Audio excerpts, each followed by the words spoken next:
A spirited finish to what's been a really good spring, and it's never going to be perfect. And I think in this day and age, where it's all about transforming your roster internally and working hard to develop what you have, and then also looking to add and strengthen your roster in these portal window times. I think this group came out, and for 15 days they did everything that I asked them to do. They competed, they got better. We played a ton of football this spring. This was a shorter day, but a lot of that has to do with making sure that we're healthy heading into the summer. So I thought there was good back and forth play. I thought on both sides of the ball there was response to the other side, and it was good to see us hit on some of the execution points offensively. And as much as that's conflicting to me at times on the defensive sideline, I think we can build on that performance and carry it into the summer and hopefully have the best summer we've ever had here. So with that, I'm happy to open up for questions. You said spirited. What exactly stood out to you that led to this spirited finish today? Well, yeah, I think these guys are proud of the work they've put in. I think any time that you're engaged in something you believe in, and they believe in each other, they have fun out here competing together, and they recognize the work and investment they've made. And so spirit will get you only so far. We have to be skilled, and we have to make sure that our structures and our schemes are in the right place. But I just felt like for the effort that's been put in through the spring, it was good to see them come out and have some fun today and celebrate what they've invested in. It was a little bit of a shorter practice. What exactly did you want to get out of today, this scrimmage, and did you see that? I wanted everyone to have a chance to play. They've earned that, and I wanted to get out of here without any further injuries. And so I set myself up for success, and we were successful. We'll take it. 15 days of work to further put your fingerprints on this defense. What has that process been like over the course of the spring? Well, we've spent a lot of time in it. I think both as a staff and with the players too. I think we're in a really good place.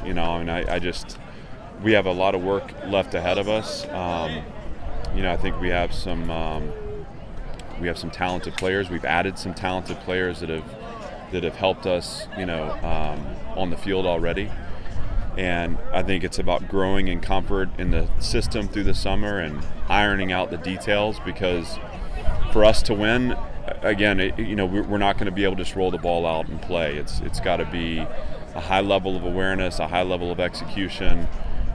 We've got to get the absolute best out of every player we have in this program, and so that's what we'll do. But I'm pleased with the work. It's been 15 practices, but it's been 5 weeks of grinding, and I'll look forward to hopefully putting my feet up for a little bit here and then getting right back at it. So, what's the state of the quarterback battle right now? It's set up to continue on through the summer and into fall camp. I think I was pleased today with the fact that we didn't turn the ball over. That's something we've harped on all spring.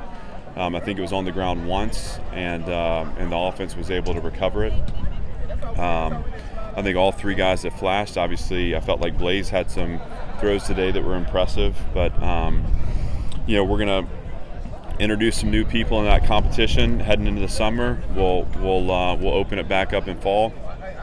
One thing that I want to have happen there early is to lock in on some guys that we're going to give the lion's share of the reps, because ultimately we're not going to be able to have 5 people compete for one job. We have to set it up so that you're looking at 3 become 2, and then ultimately by the time we're playing 2 become 1. How aggressive do you think you guys will be in the portal, and what do you think are the main needs? Obviously, we're addressing what we feel like is depth concern in the front. There'll be some addition of offensive skill too, which will be important.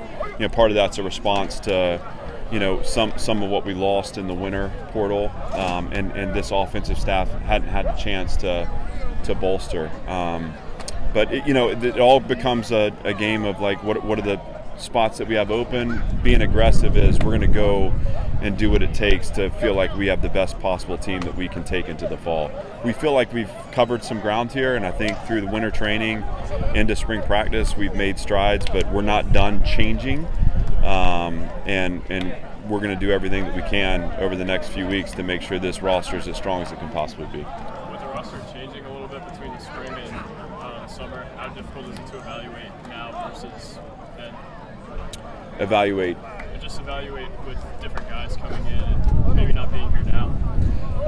Well, I think when you go into the portal, what you're recruiting are people that have already played, or you see them kind of as an evolved version of who they are. So you know more about the guys that you're bringing in, and so in that sense, if we do a good job on the front end, you're leaning on snap experience and kind of college film to guide you on who can best impact the areas that we need to have impacted. I think the challenge is getting all of it to gel together and be ready by the time that we're in fall.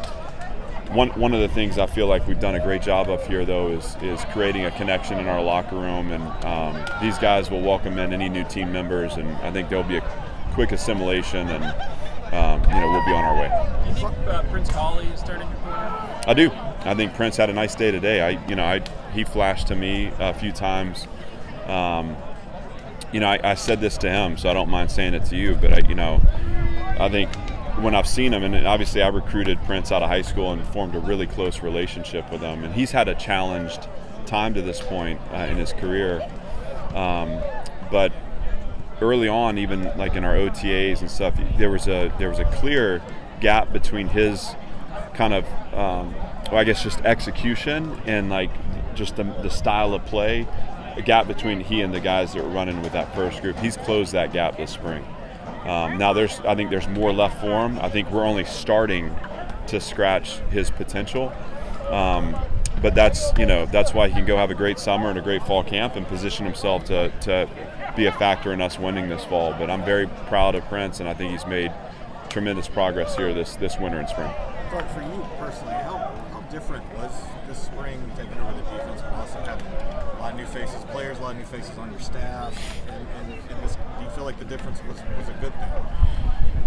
I do. I think first of all, this is the most fun I've ever had coaching. So, whatever that amounts to, it means a lot to me, because I think we're in a time right now in college athletics where you can choose to be miserable amongst the chaos, or you can choose to kind of find joy in what you're a part of. And to get back in the classroom as a teacher, to get back around a group, to share my passion with them, to inspire them to more, that has been so much fun. I also think I've gotten better, in my role, because I see it a little differently now, having been head coach for a few years. So the change for me has been reinvigorating. I'm no matter how the day's going, when I get in front of that defensive group, I'm excited to be there, and they're getting my absolute best. As far as the changes on the staff, I think it's a very healthy transformation. I think it gives. First of all, we brought guys in that don't question what can be done here. They know that we are going to win here. They've done it in their past at places that have similar climbs, and so it's every day they're stepping into that confidence. And I think you start approaching problems not as, why is this happening, but what are we going to do? What's the action we're taking to get on the back end of this, to the success we know we can have? That mindset is so important in this part of our program build, and it's infectious. And so, particularly on the offensive side, to see that attitude, and I think this spring offensively, I felt like there was a kind of a stride hit there in the second week where I felt like I saw real progress, and I think we plateaued a little bit, which is natural. The depth got hurt by injury, but even through all that, you saw the attitude, the confidence, and the expectation that we're going to step out and win. That starts with the coaches. They've done a great job, and I've had a blast. What that counts for. We're going to have fun every day we come into work, and we're going to do a lot of hard things together, but we're going to have fun doing it. When do you think Grayson Morgan and Darren Agu will be through? By the time we're lined up. Grayson essentially was ready in practice. He just, we wanted to be super cautious with that. And that's an area, again, we've had depth issue there. We've had injury issue there this spring. But it'll be nice to have those guys back healthy, he and Gage in particular, and then to add some new bodies and go at it. Coach K's done a great job with those guys. I love listening to him teach, and He's going to pull the best out of the guys he has. I know that for a fact. You guys addressed the secondary this offseason a good bit. What did you make of the spring that group had? I thought we played well. I mean, I think part of it is we need to build out offensive skill too, so we learn a little bit more about where our deficiencies are. But I think on the whole, we covered well. We have a little deeper understanding of the leverages and what we want out of that group. I thought we have a little bit of a safety depth issue right now that will get better, that will improve. But the guys that we have, I feel like, are positioned to be successful. So I'm pleased with it. Again, in our league, you got to be able to cover, and if you can't cover, you're going to have problems. And you got to be able to contest space, and if you can't contest space, you're going to have problems. And so, though we're pleased with where we are, we know that we have a long way to go before we're ready to play. Some new rule changes coming in, communication into helmets, and then also 2-minute warning. Any thoughts on that? No, I mean, I think obviously our games evolving to look a little more like the NFL game, and there's been a lot of football played with helmet communication and 2-minute warnings that we'll be paying attention to that, and it'll subtly change some strategy into game situations. Yeah, I don't know. I think offensively as a huddle team, the helmet communication can really help. I think defensively, it's going to give opportunity to communicate to someone on the field, but we're going to still need to rely on nonverbal because of offensive tempo and that kind of thing. So we've used it this spring. We'll be ready for it this fall, but I don't expect anything dramatic in terms of change. All right. Hey, appreciate y'all being out here. Thanks.